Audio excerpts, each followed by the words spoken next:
2.5 months. I'm expecting a baby. I'm 5 months pregnant. I do love poetry. I get into poetry. I came out here for fun with my family. I can't get along with a lot of people in my life, so I guess I'm better off by myself out here. I love to be around other people. I love to help people out. If I can, I'll give it to y'all.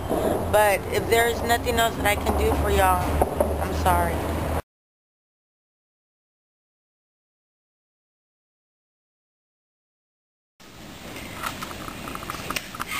I wrote this one to my grandmother, and she died, so I made this for her funeral. Her favorite color was blue, so it's titled Blue. Blue is for tears, blue is for the sky. Blue was what crossed my mind when it was your time to die. Blue was your pillow I held to my face. Blue is water that gives life to the plant. Blue is the color of my heart since I lost you. Blue is the feeling I feel in my soul. Blue is the color of butterflies' wings that takes my love to you from me. Blue was your color. Blue is your color. I love you, Granny.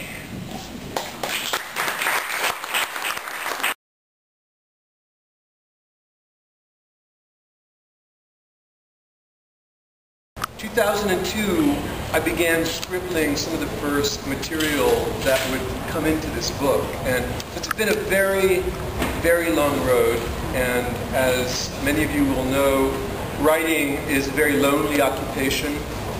To do it properly, you really have to be on your own and sort of tucked away, and I've been tucked away for long periods in Berlin, in New York City, in upstate New York, in Trinity University, in the University of Texas at San Antonio, in Bergheim, Texas, in Leb Shomea in Sarita, Texas, basically anywhere where I could find some shelter for a few days to work with this material.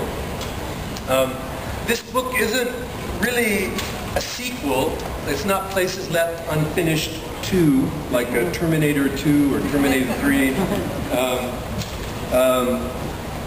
But it is another part of the story. The first book was largely about my father's family story, a Mexican mestizo family from Coahuila.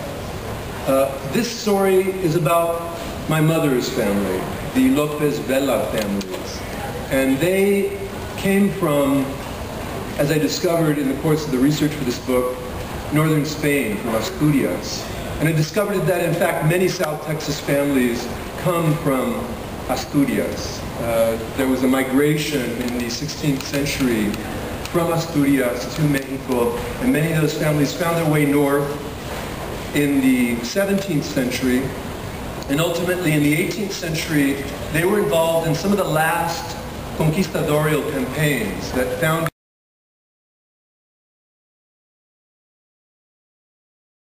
My name is Curtis. I'm 41 years old. I'm from East Texas. I ended up homeless about 6 years ago. I lost my job, my girlfriend, ended up on the streets, and never got back on my feet again. And hope to God one day I will. And as far as like the New Haven for Hope, I think it's going to be a great place, you know, to help people get reestablished and help get their feet back under them. You know, I mean, it's for people that want it. You know, for people that don't want it, they won't help. But that's like any of it, you know. My name's Gilbert. I'm from New Mexico. I'm 59 years old. Just started speaking as we said. We're talking about having our first co-op show here at Boerne Arts Co-Op. It is a group of 13 to 14 painters, and they all contributed original pieces, and we had a couple of hundred people to our first opening. And this is on Saturday, the 26th of, what is this, guys, February. Art is very important. This is one of my pieces. It was done in Italy, and it's San Pietro I believe. It's named Dancing with Night Angels. It's a 64-inch square. It's acrylic mixed media, I've been painting most all of my life. The co-op is the gift and birth of friends who have come to paint with me and use this house and studio as a place to learn. They have just put on a beautiful, beautiful opening. Very proud of them. Mo will probably take some shots of the work and you can see it. We had something to be very proud of.